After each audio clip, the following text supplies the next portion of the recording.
Welcome to Poets from the Neighborhood. My name is VeerajaR. And my name is Thomasjohn Wells Miller. We hope you will enjoy the poems we'll be reading today, poems written by your friends and neighbors. Lydia Esmer wrote EF5 Tornado Tableau. From a mammoth cloud of darkness, mean as the devil's eyes, the wicked god of the whirlwind snakes down to turbulent skies. He's bent on danger, that's for sure. Just hear the lions roar. Hail, lightning, and thunder are the trinity he outpours. His mouth stretched open, he bites the dust, with fangs a mile wide, spewing his venom along a path like a raging tide. He fashions sheer disorder, turning towns upside down, twists and strips, mangles and rips, pulls from foundations asunder. In his wake, he leaves an eerie swath of trees, naked and gnarled, a landscape bereft of its markers, so folks don't know where they are. Splintered wood and crinkled steel are features of his tableau, holding appeal for crowds that flow to showings of all that's surreal. The Rose by Lydia Esmer.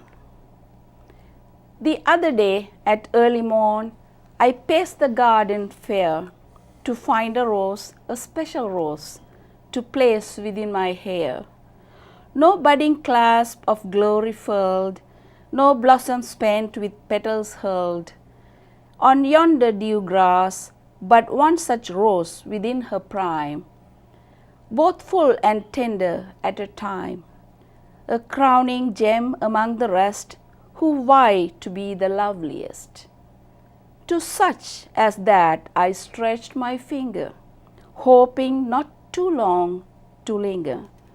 A sudden pull, a bend or two, would rose to hand deliver.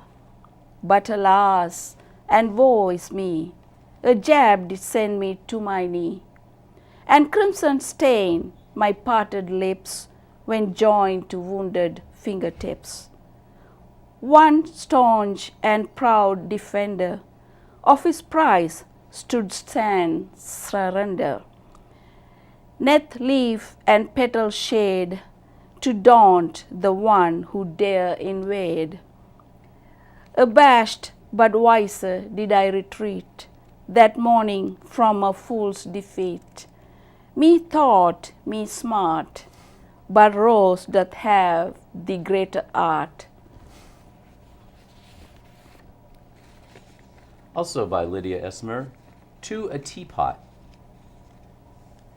Teapot on my windowsill, with joy you open my day. The invigorating brew that use contain chases the chills of night away. I jump with a start and tend to the tasks that my life puts in my path, returning at spells to take a few swills from this little teapot of mine. You grace the hours of a gentler age that respected the afternoon tea.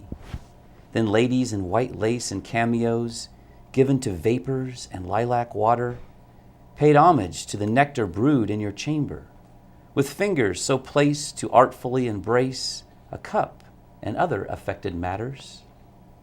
A cup and other affected manners.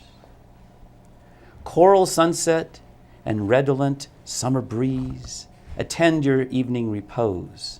Like a polished jewel, you reign on my table, reminiscent of the Taj Mahal, or a gossamer gold-threaded pink sari that adorns a bride of Rajasthan. As shadows creep across the walls, one last libation passes my lips, and with eyes closed, I savor the scent of jasmine, Darjeeling, or oolong, and begin to feel mystical. Oh, teapot, to think I plucked you from a sidewalk sale, and I have been dreaming ever since. Dichotomy at the Equator by Susie Margaret Ross. She was in search of that invisible line where it rains on one side but not on the other. She thought if she found it, she could sleep in the rain or bathe in the sun or both. Up on a Pedestal. Up on a Pedestal by VeerajaR, author of Joy of Being. Till the day I pass on, please let me, O God, to put my mother up on a pedestal made of the purest gold. Adorn it with precious gems of Ceylon and poetry garlands strewn on, pouring love from my heart.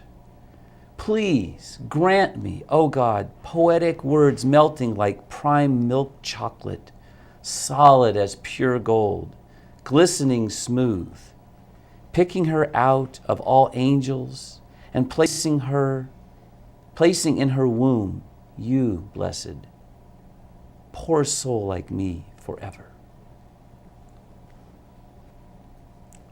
Vocabulary by Susie Margaret Ross. I am in love with words. I wish I could marry one. They climb through my windows, come to me in the night, name my thoughts. Thank you for watching Poets from the Neighborhood. We hope you'll join us again soon.